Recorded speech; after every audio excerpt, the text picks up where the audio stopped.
So last minute revision on wave optics etu bostu ketaman simple kotha tomaloke jodi wave optics to ekebare poha nai ba wave optics to loi pela jodi bhoy bhab ase ketaman simple tips disu he tips gita follow kora he gita question korile tomaloke hoi jabo mainly tomaloke ki saba jonto Huygens principle saba Huygens principle Huygener jonto principle ase he gita saba he principle to likhibole ahe etu 2 mark karone likhibole ahibo ঠিক আছে আৰু ইয়াৰ পৰা law of ৰিফ্লেকশন তাৰ পিছত law of ৰিফ্ৰেকশন ঠিক আছে law of ৰিফ্লেকশন বা law of ৰিফ্ৰেকশন মানে বিশেষকৈ স্নেলছ ল এইটা প্ৰুফ কৰিবলৈ আহে ঠিক আছে স্নেলছ ল প্ৰুফ কৰিবলৈ আহে এইটা 3 মাৰ্কৰ কোৱেশ্চন এটো যদি হাইজেন্স প্ৰিন্সিপল অকল যদি হাইজেন্স প্ৰিন্সিপল লিখিবলৈ আহে তেতিয়া 2 মাৰ্ক আহিব বা খুব কমাই দিলে মাৰ্কস 1 মাৰ্ক দিব ল অফ ৰিফ্লেকশন প্ৰমাণ কৰিবলৈ আহে তাৰ পিছত তোমালোকে এটা ফৰ্মুলা পাবা v1 by v2 equal to n2 by n1 equal to lambda 1 by lambda 2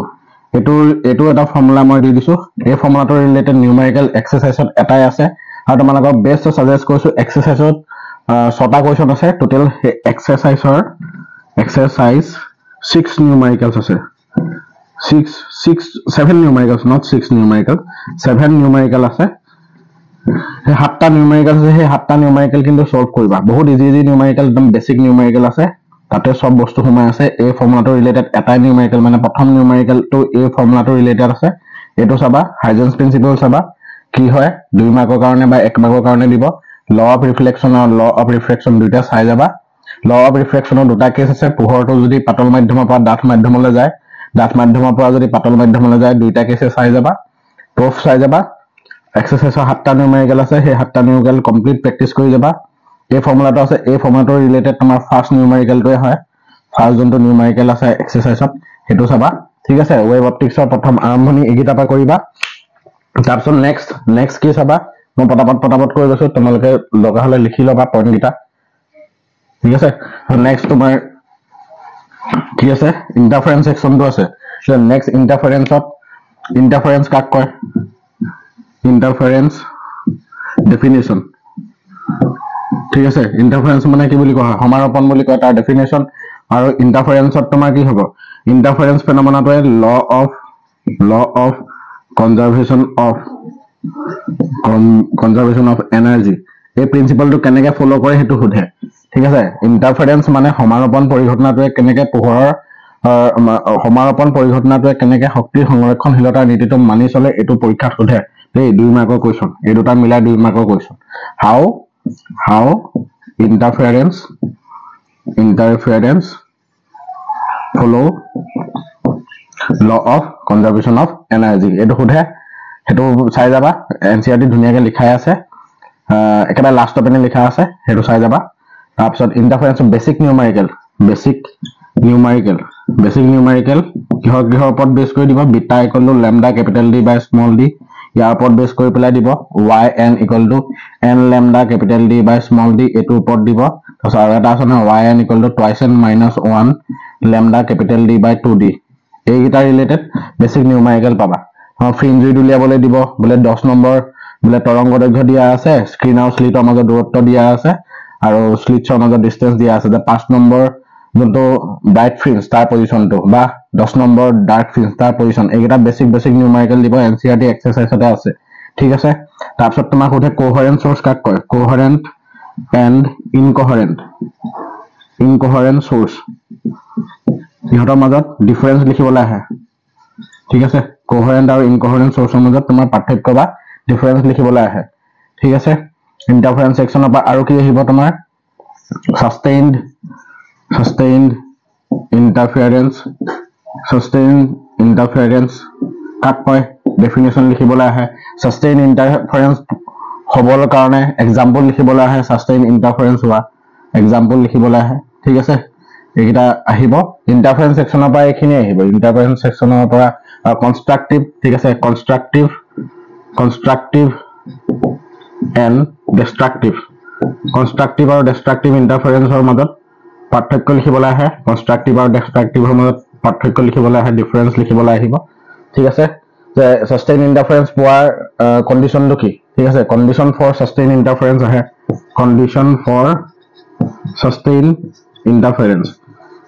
কোহেৰেন্স source হ'ব লাগিব এনেকুৱা ধৰণৰ কিছুমান কেছ আছিল নহয় কন্ডিশন ফৰ সাস্টেইন ইন্টাৰফাৰেন্স এইটা চাই যাবা ঠিক আছে এইটা পৰা কোৱেশ্চন আহিবই ডেফিনেটলি আৰু নিউমেৰিকেল আহিবই মই সেইকাৰণে জোৰ নিউমেৰিকেল কৈছো এইটা চাবা ফৰ্মুলা যি দিছো এই কন্ডিশন গিটা যোনগিটা ইয়ংছ ডাবল স্লিট এক্সপেৰিমেন্ট আছে YDSC ইয়ংছ ডাবল স্লিট এক্সপেৰিমেন্টৰ পৰা আমাৰ এইগিটা ফৰ্মুলা ওলাই এইগিটা ফৰ্মুলা ৰিলেটেড নিউমেৰিকেল তোমালোকক সুধিব ঠিক আছে কনস্ট্ৰাকটিভ যোনগিটা কলো ইন্টাৰফাৰেন্সত কি চাব লাগিব তাৰ ডেফিনেশনটো চাবা সাস্টেইন ইন্টাৰফাৰেন্স মানে কি কৈছো শুনিবা আৰু লিখি যাবা সাস্টেইন ইন্টাৰফাৰেন্স মানে মিনিংটো কি আৰু সাস্টেইন ইন্টাৰফাৰেন্স পোৱাৰ কন্ডিশনস গিটা কি ঠিক আছে এক্সাম্পল সুধিব সাস্টেইন ইন্টাৰফাৰেন্স পোৱাৰ এটা এক্সাম্পল দিয়া হেতু সুধিব পাৰে ইন্টাৰফাৰেন্সে কেনেকে law of conservation of energy মানি চলে তাৰছত বেসিক নিউমেৰিকেল এই ফৰ্মুলা গিটা ৰিলেটেড আহিব কোহেৰেন্ট আৰু ইনকোহেৰেন্ট সোৰ্সৰ মাজত পাৰ্থক্য লিখিবলৈ আহে কনস্ট্ৰাকটিভ আৰু ডিস্ট্ৰাকটিভ ইন্টাৰফাৰেন্সৰ ডেফিনেশন আহে কন্ডিশনস বিলাকো আহে ঠিক আছে ইহতৰ কন্ডিশন বিলাকো আহে কনস্ট্ৰাকটিভ আৰু ডিস্ট্ৰাকটিভ ইন্টাৰফাৰেন্সৰ কন্ডিশন বিলাক আহে আৰু কন্ডিশন ফৰ সাস্টেইন ইন্টাৰফাৰেন্স যোন গিটা লিখিলো হেতু আহে ঠিক আছে আৰু কি আছে আৰু আছে এইগিটা লিখি ললা সম্ভৱ ঠিক আছে তাৰছত আৰু কন্ডিশনটো কি আছে আৰু মই কেটামান বস্তু দি দিছো আৰু তোমাৰ এইটো ফৰ্মুলা আছে দুটা displacement y = a cos omega t আৰু এটা y2 = a cos omega t plus 5 এই ইকুৱেশন দুটা দি পেলাই তুমি intensity ইকুৱেশনটো 4i not cos square 5/2 এটো ডেৰাইভ কৰিবলৈ আহে ঠিক আছে এটো আহিলে 3 মাৰ্কৰ কাৰণে আহিব ডেৰাইভেশন এটো মোৰ স্যাম্পল পেপাৰখনত স্যাম্পল পেপাৰ প্ৰথমখনতে পাবা 3 মাৰ্কৰ কাৰণে এটো ডেৰাইভ কৰিবলৈ আহে ঠিক আছে তাৰপিছত মোস্ট ইম্পৰ্টেন্ট বস্তু ইন্টাৰফাৰেন্স এন্ড ডিফ্ৰেকশন ঠিক আছে ইন্টাৰফাৰেন্স আৰু ডিফ্ৰেকশনৰ মাজত পাৰ্থক্য ডিফাৰেন্স লিখিবলৈ আহে ইহতৰ মাজত ডিফাৰেন্স লিখিবলৈ আহিবই ঠিক আছে এইটা চাবা ডিফ্ৰেকশনৰ সিঙ্গল স্লিট ডিফ্ৰেকশনটো তুমি যদি বলে টান লাগে ডিফ্ৰেকশনটো হেতু চাব পাৰা না চাব পাৰা সিঙ্গল স্লিট ডিফ্ৰেকশন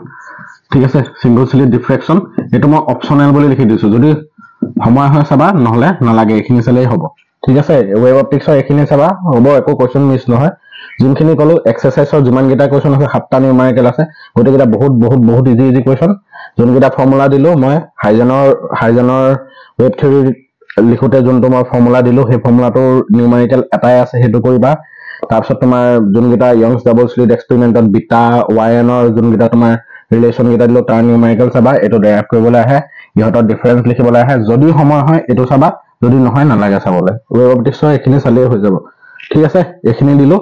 তোমালোকে ওয়েব অপটিক্সৰ কথা কোৱাৰ কাৰণে এখিনি চালে হৈ যাব